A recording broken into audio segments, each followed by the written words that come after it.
America అధ్యక్షుడి స్టేట్మెంట్లు tuna బొడ్డులాగా తయారైపోయింది. ఎట్లయిపోయిందంటే ట్రంప్ చెప్పాడు, ఇరాక్‌లో ఉన్నటువంటి మా స్థావరాల మీద దాడి చేసినా, ఎక్కడైనా ప్రపంచంలో ఉన్న మా స్థావరాల మీద ఎక్కడైనా ముట్టుకుంటే తీవ్ర పరిణామాలు ఎదురవుతాయి, మేము యుద్ధంలో దిగుతాము అన్నటువంటి హెచ్చరికలు జారీ చేశాడు.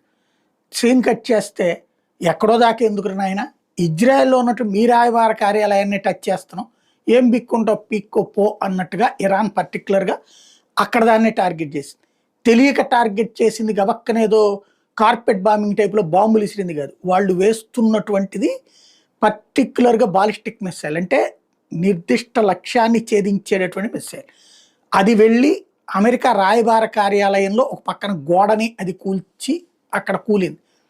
అది అమెరికన్ రాయబారి కూడా ధృవీకరించినటువంటి పరిస్థితి. ప్రాణాలు ఏమీ కోల్పోలేదు, ఇద్దరికి స్వల్ప గాయాలైనవి. దీంతో అమెరికాని కూడా కెలికినట్టయింది. మరి అమెరికా అదేదో ప్రమాదవశాత్తు